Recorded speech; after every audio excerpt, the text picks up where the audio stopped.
ہر چیز وظیفوں پہ. گاڑی کے ٹائر میں ہوا کم ہو گئی ہے, مولوی صاحب کو وظیفہ بتا دو. یہ تمہارے جوڑے تمہیں میں سے, انسانوں میں سے تمہارے جو اسپاؤس اور زوج بنائے اس لیے تاکہ تم ان کی طرف سکون حاصل کر سکو, یعنی تم ان کے پاس جاؤ تو سکون ملے اور تم تکلیف کا باعث ہو. پیٹرول ڈلواؤ تو یہ والا ذکر کرو, سیل بھی چلتے رہیں گے, پیٹرول بھی زیادہ چلے گا. اللہ اکبر, کدھر لگا دیا لوگ. تو ہم زبان سے آگے جانے کی کوشش ہی نہیں کرتے, جس میں ہمیں ہاتھ ہلانے پڑے نہ. گھروں میں آپ دیکھیں کتنی مائیں بیچاری اس پہ پریشان ہیں, بچیاں کچن میں جاتی ہی نہیں. سب سے چھوٹی چیز یہ ہے, آپ اپنے ہمسائے کو اپنی تکلیف سے بچائیں. ہمارے ہاں الحمدللہ آپ میں سے اکثر لوگ یا جو ہمیں سن رہے ہیں وہ اکثر لوگ ایسے ہیں کہ جو بہت ساری ایسی کلاسز میں حصہ لیتے ہیں جو تفسیر کلاسز ہیں, ترجمہ تفسیر کلاسز, قرآن کریم کی کلاسز, تجوید ہوگی اور یہ سب چیزیں. لیکن واللہ لوگوں نے سنت اور حدیث کو بالکل چھوڑ ہی دیا. آپ کو لوگوں میں قرآن کے حفاظ تو بہت نظر آئیں گے, یا کچھ نہ کچھ جو آپ کو صورتیں یاد کیے ہوئے لوگ وہ بہت سارے ملیں گے. لیکن آپ کو لوگوں میں بہت کم ایسے ملیں گے جن لوگوں نے احادیث کو حفظ کر رکھا ہو. اور ان میں سب سے بڑھ کر وہ لوگ جو لوگوں کو دین سکھانے والے ہیں, وہ اپنے آپ سے سوال کریں کہ ہمیں کتنی احادیث یاد ہیں, ہمیں حدیث کا کتنا علم ہے, ہم کیسے لوگوں کو دین کی طرف بلا سکتے ہیں علم حدیث کے بغیر, جبکہ ہم نے حدیث کی کوئی ایک کتاب بھی نہ پڑھ رکھی ہو. یہ کیسے ممکن نہیں؟ تو اس لیے یہ بڑی سعادت کی بات ہے کہ ہم اس چیز کے لیے جمع ہوئے ہیں جو توفیق اللہ سبحانہ و تعالیٰ کی اس کے بعد صرف نصیب والوں کو ہی ان کے حصے میں آتی ہے. امام ابن حجر رحمہ اللہ, جن کی یہ کتاب ہم پڑھ رہے ہیں, بلوغ المرام کا آخری اس کی بک کتاب الجامع, وہ اس کے شروع کے مقدمہ میں لکھتے ہیں, جو 4 ورڈز ہوتے ہیں کسی آتھر کے, اس میں لکھتے ہیں کہ جس شخص نے اس علم کو پا لیا, فمن اخذ بحظ وافر, جس نے اس علم حدیث کو پا لیا اس نے بہت بڑا نصیب پا لیا, بہت بڑا نصیب پا لیا. اور اس حدیث میں انشاءاللہ ہم اس کو پڑھتے ہوئے دیکھیں گے کہ کیسے شخصیت ڈیولپ ہوتی ہے, تعمیر شخصیت, پرسنالٹی ڈیولپمنٹ, پرسنالٹی امپروومنٹ, انسان میں صبر ہو, انسان میں حیا ہو, انسان میں شجاعت اور بہادری ہو, ہر قسم کی وہ صفت اور کوالٹی جو انسان کی پرسنالٹی کو امپروو کرتی ہے, ہمیں ان احادیث میں وافر ملے گی. اس حدیث کی خصوصیت اس سے بڑھ کر اور کیا ہوگی کہ قرآن کریم کی تفسیر اور اس کے معنی اور مفہوم کو سمجھنے میں سب سے بڑی چیز حدیث ہے. تو آئیے ہم بغیر کسی تمہید کے مزید اس کو پرولونگ کیے ہوئے ہم اس کو شروع کرتے ہیں.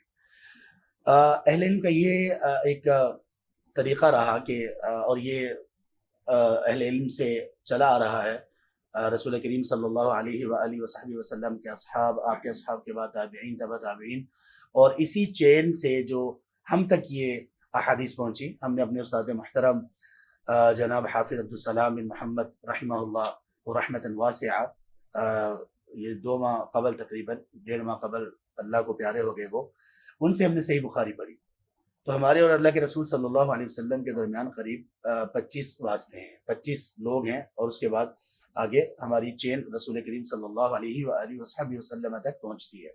تو ہم نے اپنے اساتذہ کو پایا, انہوں نے جس طرح سے ہمیں اس تربیت کی ہماری, اور ان کے اساتذہ نے جیسے کی, اور یہ چین چلتی رہی کہ حدیث کو شروع کرنے سے پہلے وہ خاص طور پر رسول کریم صلی اللہ علیہ وسلم پر درود پڑھا کرتے تھے.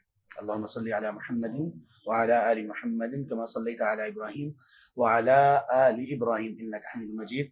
اللہم بارک علی محمد وعلی آل محمد کما بارکت علی ابراہیم وعلی آل ابراہیم انک حمید مجید. ہم جو حدیث پڑھنے جا رہے ہیں اس کا اگر بلوغ المرام کے اعتبار سے اس کا نمبر دیکھیں تو وہ 1480 ہے, 1480, 1480.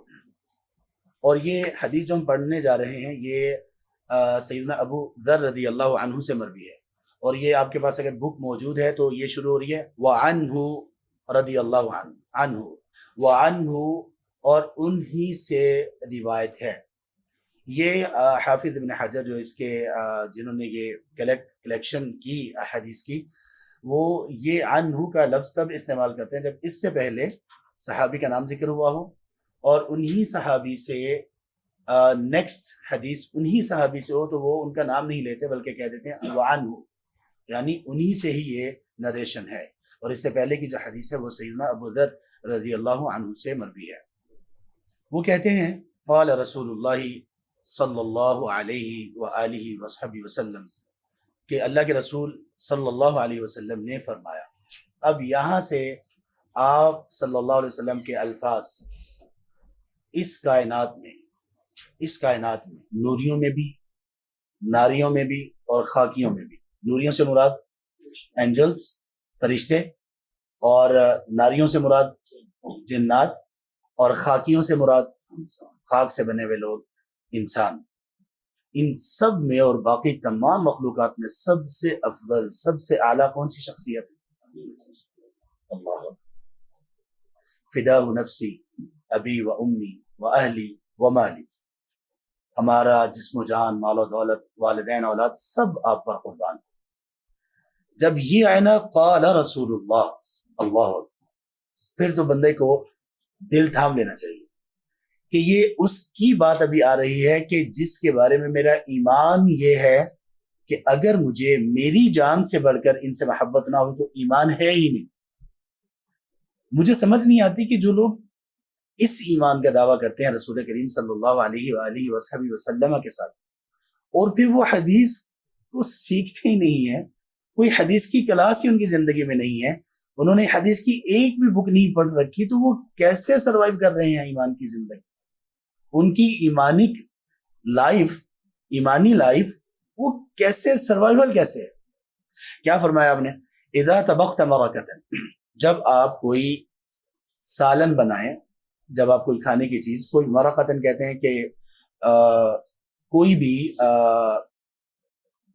سالن جس کو آپ یا تو بالکل اسی کو کھا لیں، وہ ایز اے میل ہو، یا وہ کسی اور چیز کے ساتھ مل کے آپ اس کو کھا سکیں، استعمال کر سکیں.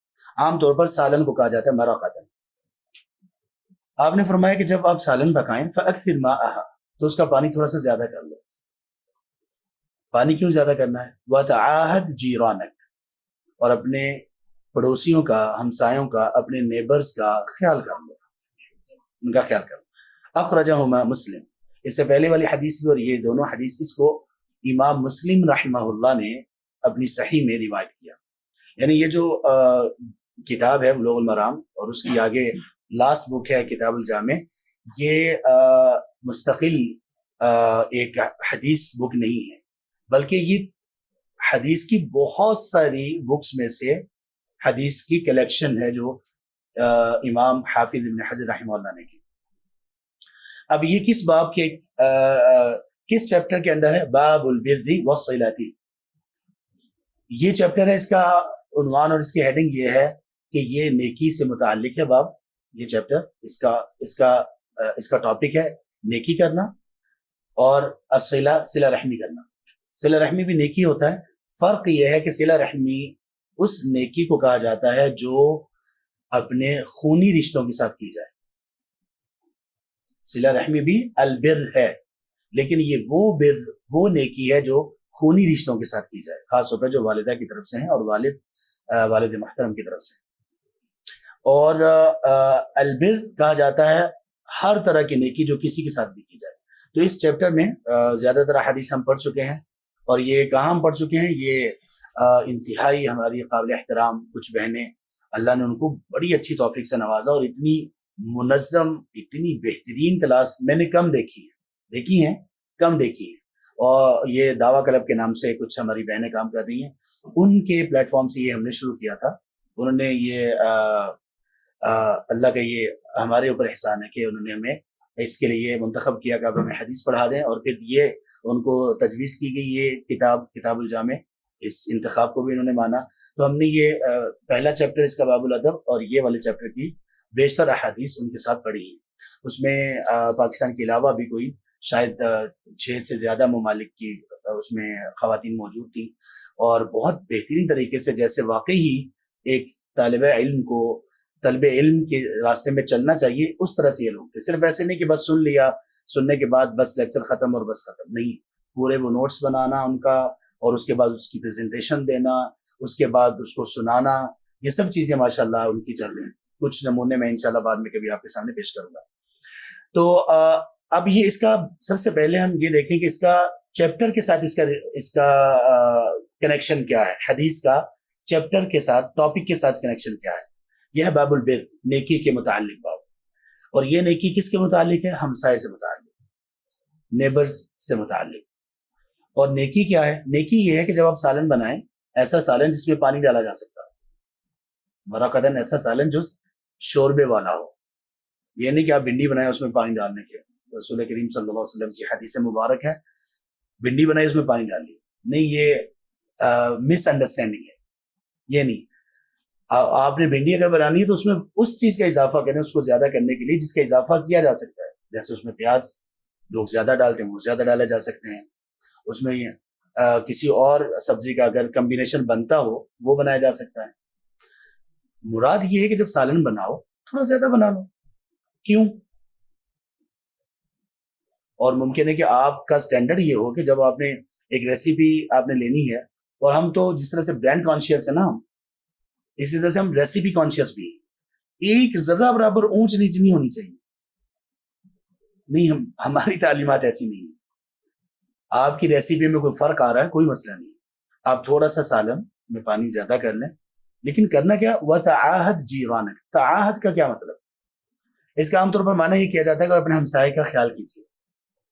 اس کا صرف یہ معنی نہیں ہے، یعنی خیال کیجیے ہی معنی ہے. تعاہد کا اصل مطلب یہ ہے کسی چیز کی نگہداشت کرنا. آئی سی یو کو پتہ کیا کہتے ہیں اردو میں؟ انتہائی نگہداشت، یعنی بہت زیادہ خیال جس میں رکھا جاتا ہے، بہت زیادہ کیئر جس میں رکھی جاتی ہے. کہا وَتَعَاهَدْ جِيرَانَكَ، اپنے ہمسائے کا ذہن میں خیال ہمیشہ رکھو. اور خاص طور پر یہ اس ہمسائے سے مراد وہ ہمسایہ کہ جو اس طرح سے شوربے والا سالن جو نہ بنا سکے. اور یہ جب یہ شوربے والے سالن کی بات آئی تو اس وقت یہ شوربے والا سالن تب بنایا جاتا تھا جب گوشت پکایا جاتا تھا. اور اس وقت یہ حالت تھی کہ کچھ لوگوں کو گوشت صرف اور صرف عید الاضحیٰ کے موقع پر ملتا تھا، اور بس. اس لیے ایک نریشن ہے کہ آپ عید الاضحیٰ کا گوشت کب تک استعمال کر سکتے ہو؟ ایک عید سے دوسری عید تک. یہ محض ایسے نہیں کہا گیا تھا. لوگوں کو سال بھر ایسی حالت تھی کہ لوگوں کو سال بھر وہ استطاعت نہیں رکھتے تھے کہ وہ گوشت استعمال کریں. اور وہ سال بھر کیسے گوشت استعمال کرتے تھے؟ تھوڑا سا ہوتا تھا. وہ اپنے سالن میں صرف گوشت ڈالتے تھے کہ اس کی کچھ سمیل ہی آ جائے سالن. تو اگر کسی میں استطاعت یہ ہوتی کہ وہ سال کے دوران بھی گوشت کھا سکتا ہے تو اس سے کہا گیا کہ پانی تھوڑا سا بڑھا لو. آپ بہت اچھا اور بہت ایک اپنے اعتبار سے جو پرفیکٹ ہے اس کو استعمال کرنے کی بجائے تھوڑا سا پانی بڑھا لو، اور ایسے جو آپ کے ہمسائے ان کا خیال رکھیں. اور اگر ایسے ہمسائے نہیں ہیں آپ کے، وہ ان میں کوئی مسئلہ نہیں ہے ایسا، یعنی غربت نہیں ہے اور وہ ویل آف ہیں، ان کا خیال کیسے رکھیں گے؟ پھر ان کا خیال ان کے اعتبار سے رکھیں. بے شک جتنے بھی ویل آف لوگ ہوں آپ ان کا خیال ان کے اعتبار سے رکھ سکتے ہیں. اور اگر کچھ ایسے لوگ ہیں کہ جن کا گھر میں کچن کا معاملہ بہتر چلتا ہے لیکن کچھ اور معاملات ان کے ڈسٹرب ہو گئے، کیسے؟ مثال کے طور پر ان کو مہینے کے بعد ان میں یہ استطاعت نہیں ہوتی کہ وہ اپنا الیکٹریسٹی کا بل پے کر سکے. اللہ، اور خاص طور پہ ان دنوں میں تو بس اللہ کی پناہ ہے. سمجھ رہے ہیں نا؟ تو بغیر کسی یعنی اس کا اعلان کیے بہت اچھے انداز میں آپ یہ کام بھی کر سکتے ہیں. اسی طرح کتنے ایسے لوگ ہیں بڑے ویل آف ہیں لیکن ان کے پاس ان کو کمپنی دینے کے لیے کوئی بھی نہیں ہے ماں سوائے جانوروں کے. ہمارے ہاں بڑے جو ویل آف لوگ ہیں ان میں یہ گھروں میں کتے پالنے کا شوق بڑھ رہا ہے. اس کا ایک سبب تو یہ کہ وہ دین کے بارے میں، دین کے جو احکامات ہیں اس سلسلے میں وہ نہیں جانتے. اور اس کا ایک اور ریزن اس کے پیچھے یہ ہے کہ ان کے بچے ان کو چھوڑ کے چلے گئے، وہ اپنی زندگی گزار رہے ہیں. تربیت بھی ان لوگوں نے ایسی ہی کی تھی ان کی اکثر نے، لیکن کچھ نے ایسی نہیں کی تھی. بچے ان کو چھوڑ کے جا چکے ہیں. جیسے بہت سارے لوگ ایسے ہیں پاکستان میں ہیں، بڑے پوش ایریاز میں رہتے ہیں، کوئی ملنے ملانے والا ہی نہیں ہے. وہ کیا کرتے ہیں؟ وہ پھر ان جانوروں سے، کتوں سے، ان سے اپنا دل بہلاتے ہیں، اور ساری وہ جو تعلیمات ہیں رسول کریم صلی اللہ علیہ وسلم کی اس کو وائلیٹ کرتے ہیں. تو یہ آپ صلی اللہ علیہ وسلم نے فرمایا کہ آپ تھوڑا سا اپنے ہمسائے کا خیال کریں. ہمسائے کا خیال اس طرح سے بھی کیا جا سکتا ہے کہ اسے آپ کسی بھی خیر کی دعوت دیں. آپ اس کو خوش کرنے کے لیے جس میں نیکی اور خیر ہو، اس میں کچھ جو بھی کر سکتے ہو آپ وہ کر لیں. جو بھی آپ کر سکتے ہو آپ وہ کر لیں. سمجھ رہے ہیں؟ یہ سوالات بعد میں. تو اسی طرح سے اور بہت ساری چیزیں جو آپ ہمسائے کا خیال رکھنے کے اعتبار سے کر سکتے ہیں. ان میں آپ کوئی بھی چیز اپنے لیے سلیکٹ کر سکتے ہیں. سب سے آخری، سب سے چھوٹی چیز یہ ہے، آپ اپنے ہمسائے کو اپنی تکلیف سے بچا لیں. یہاں پر سارے لوگ ذرا اٹینشن ہو جائیں، سب لوگ تھوڑا سا خبردار ہو جائیں. یہ کس کے بارے میں حدیث ہے؟ کس کے بارے میں حدیث ہے؟ ہمسائے کے متعلق. اس کے لیے لفظ کون سے استعمال ہوا؟ جیرانک. جار کہتے ہیں، جار کا مطلب ہوتا ہے جو آپ کے پاس رہنے والا، جو آپ کے پاس رہنے والا، آپ کے قریب رہنے والا، اس کو کیا کہتے ہیں؟ جار. اگر ہمسائے کے یہ حقوق ہیں اللہ کے لیے، میں اپنے بھائیوں کو اور خاص طور پر اپنی بہنوں سے، اپنی بیٹیوں سے یہ کہتا ہوں، آپ کا کیا خیال ہے آپ کے گھر میں جو آپ کے ساتھ رہنے والے لوگ ہیں ان کا کتنا حق ہوگا؟ آپ دیکھیں آپ اپنے گھر میں رہنے والے لوگ ان کے ساتھ کیسا سلوک کر رہے ہیں، اپنے ادب و آداب کے اعتبار سے، کھانے پینے کے اعتبار سے، خیال رکھنے کے اعتبار سے.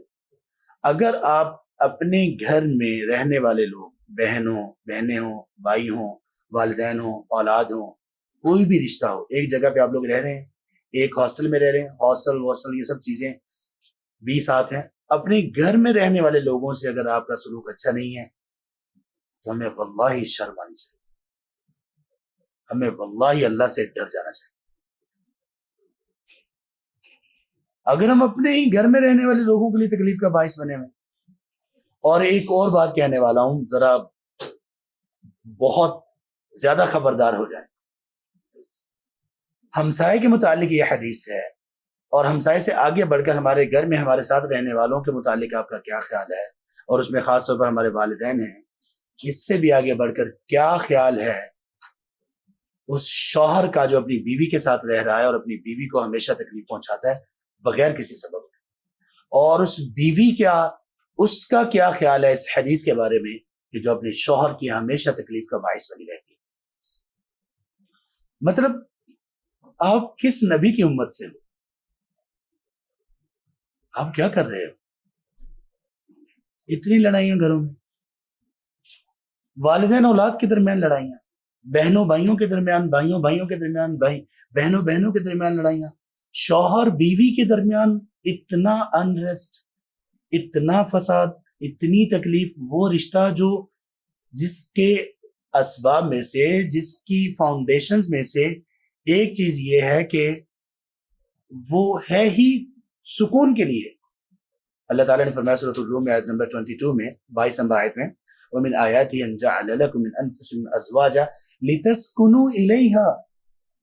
یہ تمہارے جوڑے تمہیں میں سے، انسانوں میں سے تمہارے جو اسپاؤس اور زوج بنائے اس لیے تاکہ تم ان کی طرف سکون حاصل کر سکو، یعنی تم ان کے پاس جاؤ تو سکون ملے اور تم تکلیف کا باعث ہو. کیسے یہ ممکن ہے؟ مطلب کیسے ہم رسول کریم صلی اللہ علیہ وسلم کی امت سے ہیں، اور کیسے ہم یہ کہہ سکتے ہیں کہ ہمیں تو آپ سے محبت ہی بڑی ہے، جبکہ نہ تعلیمات کا پتہ نہ ان کے اوپر عمل. اللہ کے لیے بس کیجئے. میں اپنے بھائیوں کو، اپنی بہنوں سے کہتا ہوں، اپنے گھروں کا ماحول اچھا کیجئے، خیال کیجئے. آپ کے گھر میں اگر آپ جوائنٹ فیملی سسٹم ہے، اس میں پردے کا خیال رکھا جانا بہت ضروری ہے. اس میں اگر ایک گھر میں 2 کچن ہیں یہ حدیث اگر آپ کے لیے نہیں ہے تو اور کس کے لیے ہے؟ کتنے لوگ ایسے ہیں کہ اپنے ہمسایوں کے ساتھ بہت اچھے ہیں، اپنے گھر میں رہنے والے افراد کے ساتھ ان کا رویہ انتہائی تلخ ہے. یہ دین نہیں ہے، یہ تو خواہشات نفس کی پیروی ہے، دین نہیں ہے، اس کو دین نہیں کہتے. البتہ لوگوں کی شر سے بچنا ضروری ہے، لیکن ایسے یہ دین نہیں ہے. میں اپنی بیٹیوں کو، بہنوں کو، اپنی ماؤں کو جو ساس بن چکی ہیں، میں سب سے ریکویسٹ کرتا ہوں، اپنے بھائیوں کو، لڑکوں کو جن کی شادیاں ہو چکی ہیں، ان کے والدین کو اللہ کے لیے سیکھیے ان حدیث. یہ چھوٹا معاملہ نہیں ہے، آپ سے پوچھا جائے گا. یہ تو سارے محبتوں کے معاملات ہیں. اللہ کے رسول صلی اللہ علیہ وسلم سے محبت یہاں سے پہچانی جائے گی. اس کے بعد اگلی حدیث پہ چلتے ہیں. وعن ابی ہریرہ رضی اللہ تعالی عنہ، سیدنا ابو ہریرہ رضی اللہ عنہ سے روایت. کون ابو ہریرہ؟ وہ کہ جس کے بارے میں آپ صلی اللہ علیہ وآلہ وصحبہ وسلم نے فرمایا، آپ کے بارے میں اے ابو ہریرہ، کوئی مومن جب سنے گا تو اسے آپ سے محبت ہو جائے گی. جسے ابو ہریرہ رضی اللہ عنہ سے محبت نہیں ہے وہ مومن نہیں ہے، اس کا دل سیاہ ہے، اس کے مقدر میں بھی سیاہی ہے. یہ وہ ہیں کہ جنہوں نے تھوڑے عرصے میں جناب رسول کریم صلی اللہ علیہ وسلم کے پاس رہ کر طلب علم کا حق ادا کر دیا. نہ کھانے کی فکر، نہ پینے کی فکر، نہ آرام کی فکر. بھوک سے کبھی کبھی ایسا ہوتا تھا کہ بے ہوشی طاری ہو جاتی. ہٹتے نہیں تھے اللہ کے رسول صلی اللہ علیہ وسلم کی مجلس میں کہ میں پہلے ہی اسلام، ابھی لیٹ میرا اسلام ہوا ہے، قبول میں نے کیا ہے. ایسا نہ ہو کہ میں آپ کی مجلس میں نہ ہوں اور آپ صلی اللہ علیہ وسلم کی زبان مبارک سے کوئی بات نکلے اور ابو ہریرہ ڈائریکٹ اس کو اپنے کانوں سے نہ سن سکے. سب سے زیادہ حدیث ان سے بنی.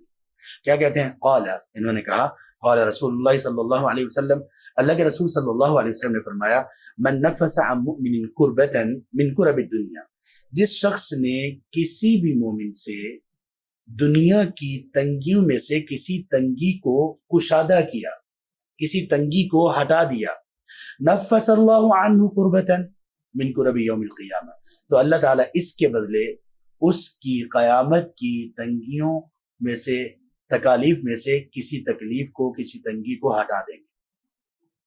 ایک چیز. دوسری چیز، ومن یسر علی معسر، جس شخص نے کسی بھی تنگ دست پر، کسی بھی تنگ دست کے لیے آسانی کی، اس کی تنگی کسی بھی اعتبار سے، یسر اللہ علیہ فی الدنیا والآخرہ، اللہ اس نیکی کا بدلہ اس طرح سے اس کو دیں گے کہ اس کے لیے اللہ تعالیٰ اس کی جو تنگیاں اور مشکلات ہیں دنیا کی بھی آسان کر دیں گے اور آخرت کی. ومن ستر مسلما، اور جس شخص نے کسی مسلمان کی پردہ پوشی کی، اس کے عیب پر پردہ رکھا، سترہ اللہ فی الدنیا والآخرہ، اللہ اس کی دنیا میں بھی اور آخرت میں بھی پردہ پوشی کریں گے. 3 چیزیں ہو گئی.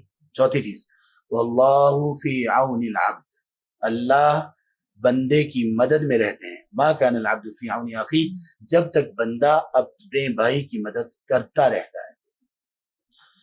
اخرجہ مسلم، اس حدیث کو امام مسلم رحمہ اللہ نے اپنی صحیح میں نقل کیا. یہ حدیث بھی سبحان اللہ ایک بہت بڑی آفر ہے اللہ کی طرف سے، ایک بہت بڑا پیکج ہے اللہ کی طرف سے، ایک بہت بڑا انعام ہے، ایک بہت بڑا ریوارڈ ہے، اور دنیا اور آخرت میں آپ کی کامیابی کا ایک بہت بڑا سبب ہے یہ حدیث. اس میں 4 چیزیں ہیں. مجھے بتائیے، آپ میں سے آپ سب ذرا غور کیجئے کہ ان 4 چیزوں کو کون ہے جو نہیں چاہتا؟ سب سے پہلی چیز، کون یہ نہیں چاہتا کہ اس کی دنیا کی جو تنگیاں ہیں، مشکلات ہیں، وہ دور ہو جائیں؟ کوئی ایسا ہے جو نہیں چاہتا؟ ہم سب چاہتے ہیں، مرد و خواتین سب، چھوٹے بڑے سب. اور کیا ایسا ہے کہ کوئی بندہ ایسا دنیا میں ہو جس کو کوئی کسی بھی طرح کی کوئی تنگی، کوئی مشکل نہ ہو؟ ایسا بھی نہیں. اگر ہم یہ چاہتے ہیں، اس کا سلوشن ہمیں بتا دیا گیا. ہم ایسے وہ قوم ہیں کہ جو ہر سلوشن وظیفے میں تلاش کرتے ہیں. کچھ لوگ ہم سے پوچھتے ہیں کہ بچے بڑے نافرمان ہو گئے ہیں، کوئی وظیفہ بتائیں. ہم اس سے کہتے ہیں کہ نہیں، آپ یہ وظیفہ پوچھو کہ بھوک لگتی ہے، روٹی نہیں کھانی، وظیفہ بتاؤ. ہر چیز وظیفوں پہ. گاڑی کے ٹائر میں ہوا کم ہو گئی ہے، مولوی صاحب کو وظیفہ بتا دو. گاڑی ایوریج کم دے رہی ہے تو لوگ بھی وظیفہ بتا بھی دیتے ہیں کہ جب اب پیٹرول ڈلواؤ تو یہ والا ذکر کرو، سیل بھی چلتے رہیں گے، پیٹرول بھی زیادہ چلے گا۔ اللہ اکبر، کدھر لگا دیا لوگوں کو۔ ہر چیز کا سلوشن یہ وظیفہ نہیں ہے۔ اگر وظائف پہ سارا معاملہ ہوتا، دعاؤں اذکار پہ ہی سارا معاملہ ہوتا، جناب سیدنا رسول کریم صلی اللہ علیہ وسلم فداء نفسی ابی و امی و اہلی و مالی، آپ علیہ السلام کیوں نکلتے غزوات کے لیے؟ آپ کے دندان مبارک کیوں شہید ہوتے، کیوں شہید ہوتے؟ آپ کو کیوں چوٹیں آتی؟ آپ طائف کا سفر کیوں کرتے؟ تو ہم لوگ سارا کچھ وظائف سے حل کرنے کی کوشش کرتے ہیں، شارٹ کٹ راستہ ہم تلاش کرتے ہیں بس۔ یعنی زبان ویسے ہمارا چلانا مسئلہ ہی نہیں، جتنی مرضی چلاتے جائیں، اور وظیفہ کہاں سے ہوگا؟ زبان سے۔ تو ہم زبان سے آگے جانے کی کوشش ہی نہیں کرتے، جس میں ہمیں ہاتھ ہلانے پڑے نہ۔ گھروں میں آپ دیکھیں کتنی مائیں بیچاری اس پہ پریشان ہیں، بچیاں کچن میں جاتی ہی نہیں ہیں، عادت ہی نہیں ہے، ہاتھوں میں موبائل لے کے جتنا مرضی چلاتے رہیں۔ یہی لڑکوں کا حال ہے۔ اور اسی طرح کوئی چیز منگوانی ہو، بچوں سے کہنا ہو لڑکے سے دہی لے آؤ، فلاں لے آؤ، فلاں لے آؤ، اس کے پاؤں بوجھل ہو جائیں گے جیسے اٹھ ہی نہیں رہے۔ تو ہم لوگ تو زبان تک تو بہت اچھے ہیں ہم لوگ، تو اس لیے سب وظیفوں پہ کرتے ہیں۔ یہاں جو شخص اس دنیا میں کسی بھی طرح کی تنگی کا شکار ہے، اس کا سلوشن بتا ہے۔ جو شخص اس دنیا میں کسی بھی طرح کی بے عزتی کا خوف رکھتا ہے، اس اعتبار سے کہ کہیں میرے عیب اور میرے گناہ نہ کھل جائیں لوگوں کے سامنے، سلوشن بتا دیا گیا۔ جو شخص کسی بھی طرح کی تنگ دستی کا شکار ہے، سلوشن بتا دیا گیا۔ اور جو شخص یہ چاہتا ہے کہ مجھے اللہ کی مدد حاصل ہو جائے تمام چیزوں میں، اس کو سلوشن بتا دیا گیا۔ بتایا کس نے ہے؟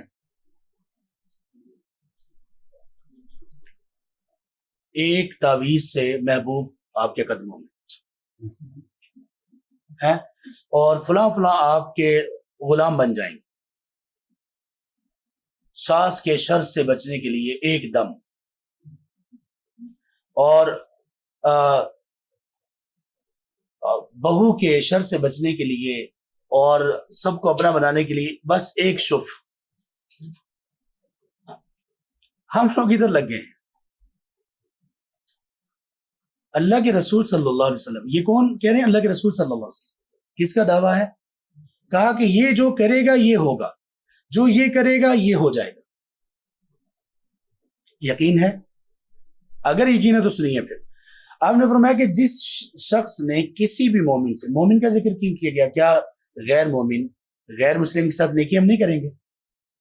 نہیں کریں گے نیکی، لیکن ایک غیر مومن، غیر مسلم، اور ایک مسلم اور مومن میں کتنا فرق ہے؟ جتنا زمین و آسمان میں فرق ہے اتنا نہیں، جتنا زمین اور ساتوں آسمانوں میں فرق ہے اتنا نہیں، اس سے بھی زیادہ فرق ہے۔ کوئی نسبت ہی نہیں ہو سکتی، ایمان کا کوئی چیز مقابلہ نہیں کر سکتی۔ ایمان اللہ تبارک و تعالیٰ کو اتنا عزیز ہے، جب تک اس زمین پر ایک شخص بھی ایمان والا ہوگا قیامت قائم نہیں ہوگی۔ اور جس دن آخری وہ شخص جس کے دل میں جیسا بھی ٹوٹا پھوٹا ایمان ہوگا، وہ اس دنیا سے جیسے ہی اس کی آنکھیں بند ہوں گی، فوراً اس پوری کائنات کا نظام اللہ تباہ و برباد کر دیں گے، سب ختم ہو جائے گا، قیامت قائم ہو جائے گی۔ ایک بھی ایمان والا ہوگا قیامت قائم نہیں ہوگی۔ آپ یہ کہہ سکتے ہیں کہ ایمان اتنی بڑی چیز ہے کہ یہ پوری کائنات کا نظام اللہ تبارک و تعالیٰ نے اس ایمان کی بنیاد پر چلا رکھا ہے، اپنے اذن سے، اپنی قدرت سے، اپنی رحمت سے۔ کہا جس نے مومن سے کسی تنگی اور تکلیف کو دور کیا، کافر سے بھی کریں، غیر مسلم سے بھی کریں، لیکن مومن سے کرنا اس کا تو کوئی جوڑ ہی نہیں ہے۔ اور اس کا پھر بدلہ کیا ہے؟ بدلہ یہ ہے کہ اللہ تبارک و تعالیٰ اسی طرح سے اس بندے سے بھی اس کی تنگیوں کو دور کریں گے۔ نفس ہے، یہ جو لفظ ہے نا، یہ نفس سے نکلا ہے۔ نفس کہتے ہیں سانس کو، اور اس کا ایک لفظ بولا جاتا ہے تنفیس الخناق۔ اس کا مطلب یہ ہوتا ہے جس بندے کو سانس نہ آ رہی ہو نا، جیسے کوئی لوگ انہیلر لیتے ہیں فوراً سانس بحال ہو جاتا ہے، اس کو کہتے ہیں تنفیس، برابر ہونا۔ بندہ کچھ ایسی مصیبت ہے کہ بندہ بیچارہ اس کا سانس نہ نکل رہا ہو، آپ کسی کی مدد کریں کہ اس کا سانس برابر ہو جائے، اگر آپ میں استطاعت ہے۔ جس نے یہ کیا کسی مسلمان مومن کے ساتھ، اللہ تبارک و تعالیٰ اس کے دنیا کے جو تنگیاں ہیں جس سے اس کا بیچارے کا سانس بند ہو رہا ہے، اللہ اس میں اس کی مدد کریں گے، اس کو نکالیں گے۔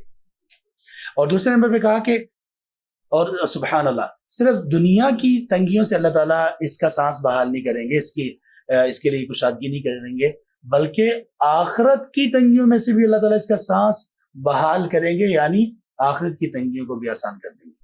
اور آخرت کی تنگی کیا ہے؟ اللہ اکبر، واللہ المستعان، واللہ المستعان، کہ جہاں پر انبیاء بھی بھول جائیں گے کہ ہماری کوئی امت ہے، جہاں انبیاء یہ کہہ رہے ہوں گے کہ یا رب بچا لینا مجھے، اتنا سخت وقت، وہاں اللہ تبارک و تعالیٰ اس بندے کی تنگیوں کو آسانی میں بدلیں گے۔ کون شخص؟ جس نے دنیا میں کسی مومن کے لیے کیا ہوگا۔ اور دوسرے نمبر پر ومن یسر علی معسر، کسی نے کسی بھی تنگ دست آدمی پر کوئی بھی آسانی کی۔ تنگ دست پر آسانی کیا ہوتی ہے؟ کون سا تنگ دست؟ مالی اعتبار سے تنگ دست، کوئی بندہ مالی اعتبار سے بالکل ٹھیک ہے، ویسی کوئی نفسیاتی بیماری کا شکار ہے، کوئی دکھ کا شکار ہے، کوئی اداسی کا شکار ہے، کوئی اپنوں کی جفا اور بے وفائی اور ان کی طرف سے ان کی حق تلفی اس کا شکار ہے، یہ ساری کی ساری چیزیں کیا ہیں؟ تنگ دستی ہے۔ آپ اس کی مدد کریں، کسی بھی طرح کی یہ تنگی ہو سکتی ہے، اور خاص طور پر جو مالی اعتبار سے تنگی ہے اس میں جو اس کو آپ آسانی کریں گے، یہ آسانی دو طرح کی ہے۔ ایک آسانی وہ ہے جو آپ پر، ہم سب پر فرض ہے، وہ کیا؟ آپ نے کسی کو قرض دیا، قرض دینے والا بندہ بیچارہ واقعی ہی قرض ادا کرنے کے قابل نہیں، تو پھر آپ اس کو مہلت دیں گے۔ کچھ تو ایسے ہیں کہ وہ ادائیگی کے قابل ہوتے ہیں، کیسے پتہ چلے گا؟ ان کی باقی زندگی کو دیکھ کر، ان کی بات نہیں ہے یہ، جو واقعی ادا کرنے کے قابل نہیں ہے۔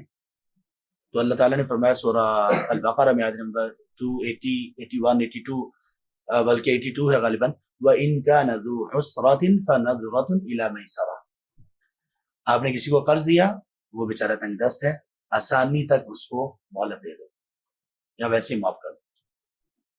نبی صلی اللہ علیہ وسلم نے فرمایا ایک شخص تھا، ایک تاجر تھا، وہ جب لوگوں کو قرض دیتا یا لین دین کرتا اور دیکھتا کہ کوئی بندہ تنگ دست ہے تو اپنے وہ کام کرنے والوں کو کہتا اس سے درگزر کرو، یعنی اس کا قرض یا تو مہلت دے دو یا معاف کر دو، تم اس سے درگزر کرو، تجاوز کرو، اللہ ہم سے تجاوز کرے گا۔ اللہ نے اس سے تجاوز کر لیا، اس کو معاف کر دیا، اس کو ویسے ہی معاف کر دیا اللہ تعالیٰ۔ تجاوز کرو، اور اگر وہ تنگ دست نہیں ہے، ویسے ہے، مطلب دے سکتا ہے لیکن تھوڑا مشکل میں ہے، ادائیگی کے قابل ہے، اس کو آپ مہلت دے دو۔ تو یہ ہر طرح کی اس میں آسانی کا تذکرہ ہے۔ اگر یہ کرو گے تو جواب میں ریوارڈ کیا ملے گا؟ ریوارڈ یہ ملے گا کہ آپ کے اوپر جو تنگی ہوگی یا اس دنیا میں یا آخرت میں۔ آخرت سے مراد کیا ہے؟ جیسے انسان کا سانس بند ہوا، اس کی قبر، برزخ سے لے کر اس کی جنت تک کے سارے مراحل آخرت ہیں، اللہ ان میں اس کے لیے آسانی کر دیں گے۔ اور تیسرا کہ جو شخص یہ چاہتا ہے کہ اللہ اس کی پردہ پوشی کرے، اور یہ گناہوں پر جو ہم سے غلطیاں کوتاہیاں ہوتی ہیں ان پر پردہ ہونا یہ کتنا ضروری ہے؟ بہت ضروری ہے، ورنہ اللہ رحم کرے، لوگوں کے گناہ اگر ہمارے گناہ اگر لوگوں کے سامنے آ جائیں، ممکن ہے کوئی ہم سے مصافحہ کرنے کے لیے تیار نہ ہو، سلام کرنے کے لیے تیار نہ ہو۔ ہم سب اپنے آپ کو بہتر جانتے ہیں اللہ تعالیٰ کے بعد۔ تو اگر ہم یہ چاہتے ہیں کہ ہماری سبحان اللہ پردہ پوشی ہو، اپنے مسلمان بھائیوں کی، بہنوں کی پردہ پوشی ہو۔ یہاں ایک اور بات اس کے بعد چلے میں کرتا ہوں۔ چوتھی چیز یہ کہ یہ تو چند چیزیں بتائی نا، 3 چیزیں بتا دی اسپیسیفکلی، اب یہاں پہ کامن ایک بات کر دی، ایک عام بات کر دی کہ کسی بھی طرح کی اگر تم اللہ کی مدد چاہتے ہو، اپنے مسلمان بھائی کی، مومن بھائی کی مدد کرتے رہو، ہر اعتبار سے مدد، کھانے پینے میں، رہن سہن میں، اس کی خیر خواہی میں، اس کی اچھی تربیت میں، دینی علم میں، اس کی کسی جگہ پر اگر اس نے سفر کرنا ہے اس کے لیے، کسی بھی اعتبار سے، ہر اعتبار سے مدد کرتے رہو، اللہ آپ کی مدد کرتے رہے۔ یہ کہا رسول کریم صلی اللہ علیہ وسلم نے کہ آپ اگر اللہ تبارک و تعالیٰ سے کشادگی چاہتے ہیں کہ آپ کا سانس بحال رہے زندگی گزارتے ہوئے، یعنی کشادگی ہو تنگیوں سے، تو آپ اپنے مسلمان بھائی مومن بھائی اس کے لیے کشادگی کریں. ایک یہ بات ہے. اچھا، جو اپنے مومن بھائی کے لیے کشادگی نہیں کرے گا اس کے لیے یہ آفر ہے؟ نہیں. ایسا ہی ہے نا. اس سے تھوڑا سا آگے بڑھیں. ایک بندہ اپنے مومن بھائی کے لیے اس کی تنگی میں آسانی نہیں کر رہا بلکہ اس کے لیے تنگی پیدا کر رہا ہے، کیا انجام ہوگا اس کا بھلا؟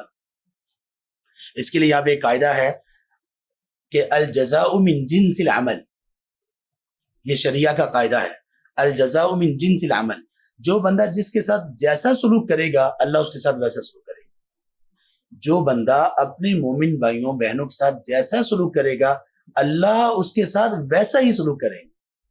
آسانی کرو گے آسانی ملے گی، کسی کے لیے تنگی کرو گے اللہ تمہارے لیے دنیا اور آخرت کی تنگیاں پیدا کر دیں گے. کسی کی پردہ پوشی کرو گے اللہ تمہاری پردہ پوشی کریں گے. کسی کے عیب تم اچھالو گے اللہ تمہیں بھی ذلیل و رسوا کر دیں گے، بے شک تمہارے گھر میں ہی کیوں نہ کریں. یہ حدیث مبارک. کسی تنگ دست کے لیے آسانی کرو گے اللہ آسان کریں گے، اور کسی کی تنگ دستی کا سبب تم بنو اللہ تمہیں بھی تنگ دست کر دیں گے. اور اللہ کی مدد چاہتے ہو تو اپنے بھائیوں کی بہنوں کی مدد کرو. اگر نہیں کرو گے بلکہ ان کی تم مدد کیا ان کے لیے تم مصیبتیں اور فساد کھڑا کرو گے اللہ تمہاری زندگی بھی اجیرن کر دیں گے، یہ بھی اور آخرت والی. الجزاء من جنس العمل. جیسا کرو گے ویسا بھرو گے. کہتے ہیں نا جیسی کرنی ویسی بھرنی، وہ اصل میں یہ اس طرح کی حدیث ہے. اور اس میں کچھ باتیں ایسی ہیں، ایک بات میں ہم بات کر لیتے ہیں. یہ جو پردہ پوشی ہوتی ہے، یہ پردہ پوشی کیا ہوتی ہے؟ کسی کے عیب پر پردہ رکھنا. کون سے عیب پر پردہ رکھا جاتا ہے اور کس کے عیب پر پردہ رکھنا ہے؟ وہ بندہ جو گناہوں سے بچنے کی کوشش کرتا ہو، واقعی مومن ہو. مومن کا کیا مطلب؟ جو اللہ کی نافرمانی سے بچنے والا ہو. مسلم کس کو کہتے ہیں؟ جو سر تسلیم خم کرنے والا ہو، اپنی خواہش کو اللہ کے سامنے سبمٹ کرنے والا ہو. اس سے اگر گناہ ہو گیا اور وہ اپنے گناہ پر شرمندہ ہے، آپ کو پتہ چل گیا اس کے گناہ کا، بس دفن کر دیں. ہاں اسے خود نصیحت بے شک آپ کر دیں، اور اگر آپ کو معلوم ہے کہ اس نے گناہ کیا، اسے ہو گیا اور اس نے باز آ گیا وہ، تو پھر آپ بے شک اس کو احساس ہی نہ ہونے دیں کہ آپ کو معلوم. یا اگر آپ کو معلوم ہو گیا اس کے گناہ کا، آپ اس کو احساس دلائے بغیر کسی طرح سے آپ اس کو نصیحت کر دیں. اور جو عادی مجرم ہو اس کی پردہ پوشی کرنا گناہ ہے. آپ کو اس کے لیے اس کے ذمہ داران کو بتانا ضروری ہے تاکہ اس کے شر سے وہ اپنے شر سے بچ جائے. کتنے لوگ ہم نے ایسے دیکھے چھوٹی عمر میں انہوں نے اسموکنگ شروع کی اور بہت سارے لوگوں نے ان کی اس اسموکنگ کے اوپر پردہ ڈالا، اور پھر ان کا انجام ہم نے یہ دیکھا کہ وہ اسموکنگ سے، سگریٹ نوشی سے نشے پر آئے، اور نشے کے بعد انہوں نے اپنے پورے خاندان کو تباہ کر دیا. اور ہم نے یہ بھی دیکھا کہ نشے میں آ کر انہوں نے اپنے والدین کو، اپنے بچوں کو، بھائیوں کو، بہنوں کو، ان میں سے کئی لوگوں کو قتل کر دیا. ہم نے یہ بھی دیکھا کہ انہوں نے نشے کی لت پڑی ان کو، اور انہوں نے اپنے گھر کی چیزوں کو، افراد تک کو، عزتوں تک کو بیچ دیا. اور اس میں وہ بندہ بھی مجرم ہے جس نے پردہ پوشی کرنے کی کوشش کی، حالانکہ اس کو معلوم تھا کہ یہ اس نہج پہ بہت آگے پہنچ چکا ہے. اسی طرح کتنے ایسے لوگ ہیں، دوست، لڑکے بھی اور لڑکیاں بھی، ان کے غلط اور حرام ریلیشنز ہیں اور وہ پردہ پوشی کر رہے ہیں. لا حول ولا قوت الا باللہ. جتنے یہ دوست ان دوستوں کو نقصان پہنچاتے ہیں، اور جتنا سخت اللہ کی طرف سے وبال ان پر آئے گا اور عذاب میں مبتلا ہوں گے، شاید کوئی اور لوگ کہ جو اپنے دوستوں کو، اب دیکھیں ہمارے ہاں کالجز، یونیورسٹیز اور یہاں تک کہ مدارس آپ لے لیں، خواتین کے دوسرے ہوں، وہ دوستی کے نام پر کیا کر رہے ہوتے ہیں؟ ان کی بے حیائی کو پروموٹ کر رہے ہوتے ہیں. پتہ ہے دوست کو، لڑکے ہوں یا لڑکیاں، کہ یہ حرام ریلیشن میں ہے اور یہ فلاں ڈیٹ پہ جا رہے ہیں. کیا ہے؟ دوستی ہے. نہیں دوستی ہے تو کسی کو بتانا نہیں. نہیں، یہ ایمان والی دوستی نہیں ہے، یہ شیطانی بنیاد والی دوستی ہے. ایمان والی دوستی تو یہ ہے کہ آپ کا دوست وہ آگ اور اللہ کی غضب کا شکار ہونے جا رہا ہے، آپ اس کو بچاؤ، آپ اس کو بچاؤ. آپ تو اس کو جھونک رہے ہو، آپ تو اس کو دھکیل رہے ہو آگ میں. آپ کی دوستی یہ کیسی؟ یہ کوئی دوستی نہیں، یہ قطعاً دوستی نہیں. باز آ جائیے اس سے۔ تو یہ ہے پردہ پوشی کی جو کچھ چیزیں ہیں، اسی پر اکتفا کرتے ہیں، اور انشاءاللہ کل ہم دوبارہ ملیں گے اور مزید انشاءاللہ۔ اب مجھے یہ بتائیے، کچھ احساس ہو رہا ہے کہ یہ واقعی وہ جیمز ہیں، وہ موتی ہیں، وہ ہیرے اور جواہرات ہیں جو آپ کو کہیں نہیں ملیں گے۔ یہ حدیث کی باتیں آپ کو اللہ کے رسول صلی اللہ علیہ وسلم کے الفاظ کے علاوہ کہیں سے مل سکتی ہیں؟ میں حیران ہوتا ہوں ان لوگوں پر، اور ان میں کئی دین کے دعات ہیں، لوگوں کو کہتے ہیں کہ آپ پرسنالٹی ڈیولپمنٹ کے لیے فلاں فلاں بندے کی کتاب پڑھیں، اور وہ نان مسلم ہے، غیر مسلم۔ اللہ کے بندے، اس سے بڑھ کر کوئی پرسنالٹی ڈیولپمنٹ ہو سکتی ہے؟ اس سے بڑھ کر کوئی اتنا عظیم آپ کو کوئی بنا سکتا ہے؟ یہ صرف ایک حدیث جس کو ہم نے مختصراً نبی بیان کیا ہے، اس ایک حدیث پر کتابیں لکھی گئی ہیں، اس ایک حدیث پر۔ اور کل میں انشاءاللہ اس کا یہ پوری یہاں پہ انہوں نے بیان نہیں کی، یہ پوری حدیث بھی میں آپ کو کل سناؤں گا، اس کے کچھ اور الفاظ بھی ہیں، اور وہ بھی سبحان اللہ، وہ کیا الفاظ ہیں آپ سن کر حیران رہ جائیں گے۔ اللہ تبارک و تعالی ہمیں واقعی توفیق نصیب کرتے ہیں۔ یا رب، ہم آپ سے سوال کرتے ہیں آپ کے اسماء حسنہ اور بلند صفات کے وسیلے سے کہ آپ ہمیں توفیق نصیب کر دیں کہ ہم آپ کے پیغمبر حبیب مصطفیٰ صلی اللہ علیہ وآلہ وصحبہ وسلم کی باتوں، آپ کے اعمال، آپ کے ارشادات، ان کو سیکھنے کی اور ان کو دل میں جگہ دینے کی، اور پھر لوگوں تک ان کو پہنچانے کے لیے اپنی زندگی ہم وقف کر دیں۔ آمین یا رب العالمین۔ بارک اللہ فیکم، استغفر اللہ لی ولکم ولسائر المسلمین فاستغفروہ انہ هو الغفور الرحیم۔